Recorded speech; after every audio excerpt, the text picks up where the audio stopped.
Halo Sobat RD, Assalamualaikum warahmatullahi wabarakatuh. Kembali lagi bersama saya RD Prasetyo, channel YouTube yang beraksi dan menginspirasi. Oke, gimana kabar Sobat RD semuanya? Wah, mohon maaf ya, Rega memang lama untuk bisa bikin konten lagi buat teman-teman semuanya. Tapi Rega usahain adalah waktu luang untuk memberikan informasi, motivasi buat teman-teman semuanya. Ya, dan sebelum masuk ke video intinya ya, Rega mau mengucapkan selamat Hari Raya Idul Fitri. Mohon maaf lahir dan batin buat semua Sobat RD yang sudah setia stay tune di channel YouTube RD Prasetyo. Dan sekarang ini kalian sudah di tahap pendaftaran ya teman-teman untuk sekolah kedinasan. Jadi Rega doain juga semoga lancar sampai nanti kalian bisa di tahapan tukhir dan bisa lolos di sekolah kedinasan yang sudah kalian impikan selama ini. Ya, dan di video ini Rega nggak khusus akan membahas tentang sekolah kedinasan ataupun pendaftaran dan tahapan seleksi yang ada di sekolah kedinasan, tapi Rega bakalan memberikan informasi ataupun sharing ke teman-teman terkait dengan adanya informasi yang cukup tidak mengenakan ya teman-teman ya. Informasi apa ya? Khususnya bagi teman-teman yang sudah bekerja di instansi pemerintah, yaitu untuk pegawai honorer teman-teman ya. Ya, jadi untuk mereka yang kerja di instansi pemerintah ya dengan status honorer itu kemungkinan akan dihapus ya. Ini juga menurut dari peraturan pemerintah di nomor 48 tahun 2005. Nah, sebenarnya PP ini keluarnya sudah sejak lama, namun penerapannya untuk penghapusan tenaga honorer itu masih ada sampai saat ini teman-teman ya. Jadi sebenarnya instansi pemerintah sudah tidak diperbolehkan untuk mengangkat atau mengambil tenaga honorer teman-teman ya, karena di peraturan itu sudah tertuang hanya ada dua status di sana, yaitu PNS atau PPPK, yaitu pegawai pemerintah dengan perjanjian kerja. Itu pun juga kalian bakalan mengikuti yang namanya tes. Nah, jadi buat teman-teman yang masih di bangku SMA, ini sekedar informasi buat kalian semuanya ya. Ketika kalian punya impian atau tujuan ingin menjadi seorang PNS, pegawai negeri sipil, salah satu langkah yang bisa kalian pilih untuk bisa menjadi PNS yaitu dengan mengikuti sekolah kedinasan. Karena memang untuk menjadi PNS itu salah satu caranya dengan mengikuti sekolah kedinasan dan berhasil. Seperti itu ya teman-teman. Kalau kalian masuk di IPDN, kalian lulus bakalan menjadi CPNS dan PNS seperti itu, ataupun dengan mengikuti yang namanya tes CPNS. Namun tidak bisa dipungkiri juga kalau di tahun depan ataupun tahun 2003 dan seterusnya itu belum ada dibuka untuk tes CPNS ya, kita nggak tahu ya. Nah, kemudian gimana nih nasib untuk tenaga honorer yang sekarang ada di instansi pemerintah teman-teman?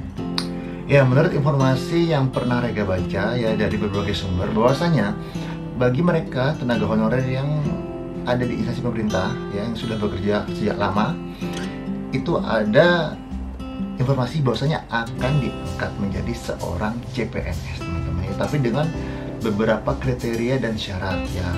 Kalau kayak dulu mungkin ada batasan usia, kemudian juga ada batasan seberapa lama dia sudah mengabdi atau bekerja.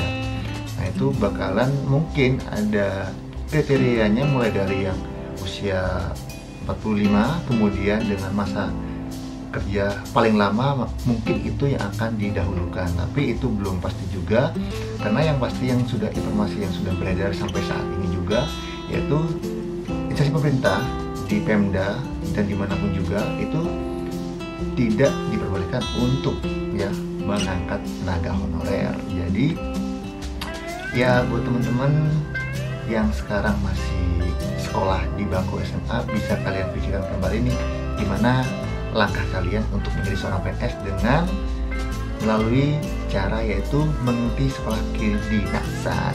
Banyak sekali sekolah kedinasan yang bisa kalian pilih ya teman-teman, nggak harus di PDN, tapi memang kalau menurut kakak yang paling worth it lah ya untuk menjadi seorang PNS melalui sekolah kedinasan yaitu IPDN teman-teman ya.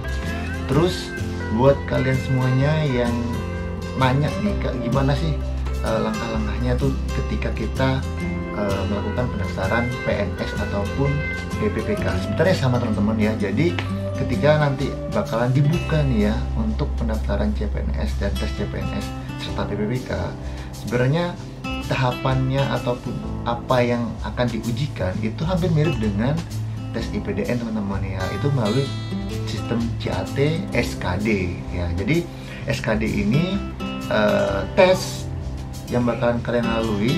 Kalau di IPDN itu di tahap awal ya, kalian akan mengikuti yang namanya tahap tes SKD yang memang paling banyak menggugurkan peserta. Nah, kalau di tes CPNS ada juga tes SKD kemudian SKB seperti itu teman-teman ya. Jadi memang mirip-mirip sekali ya, bukan mirip sekali sih, sama aja gitu kan tesnya. Mungkin dari segi isi materinya juga dibedakan ya, tapi intinya adalah sama teman-teman ya. Jadi pilihan teman-teman nanti yang sudah bercita-cita mau menjadi seorang PNS ya, karena keinginan sendiri atau disuruh orang tua ataupun apapun itu, yang penting kalian sudah mengetahui nih gimana caranya agar kalian bisa mencapai mimpi kalian menjadi seorang PNS ya, ataupun PPPK. Karena di kantor Rega juga tuh ada sekarang yang tenaga honorer juga banyak ya. 50% itu masih diisi oleh tenaga honorer, dan juga kebingungan nantinya ketika ada pemberhentian untuk tenaga honorer. Karena juga sekarang kan banyak ya mahasiswa-mahasiswi yang baru lulus pengen kerja, nyobain kerja, terus udahlah jadi honorer aja di instansi pemerintah seperti itu kan ya. Itu banyak sekarang. Jadi gimana nasib mereka mungkin mereka juga belum tahu. Yang pasti nanti mungkin ada kebijakan yang diberikan oleh pemerintah pusat atau Pemdanya sendiri untuk bisa mengakomodir mereka. Ya, jadi itu teman-teman ya, buat teman-teman yang sekarang lagi nonton dan kalian sekarang sebagai status honorer, ya berdoa aja semoga pemerintah memperhatikan kalian, kesejahteraan kalian juga, dan bisa memberikan yang terbaik buat teman-teman semuanya ya. Semoga kalau pengennya Rega sih ada tes buat mereka dan bisa diangkat menjadi CPNS seperti itu teman-teman ya. Meskipun kebijakan ini tuh sebenarnya sudah sejak lama, tahun 2005 telah diundangkan peraturan pemerintahnya, tapi memang instansi pemerintah di berbagai daerah juga masih tetap aja mengangkat yang namanya pegawai honorer teman-teman, seperti itu. Jadi itu informasi buat teman-teman semuanya yang telah punya mimpi, punya keinginan untuk menjadi seorang PNS ya. Dan Rega doain semoga teman-teman tenaga honorer di Indonesia semuanya ya nantinya bisa menjadi seorang CPNS ya, dengan sesuai dengan kriteria dan syarat yang telah ditentukan oleh pemerintah. Oke, itu aja teman-teman. Semoga video ini bermanfaat, dan bila ada kata-kata yang keliru dari Rega mohon maaf, dan kalau ada juga dari teman-teman yang pengen konten apa ataupun masukan-masukan, boleh deh kalian tulis di dalam kolom komentar. Oke, itu aja teman-teman, dan sampai jumpa di video selanjutnya. Bye bye. Wassalamualaikum warahmatullahi wabarakatuh.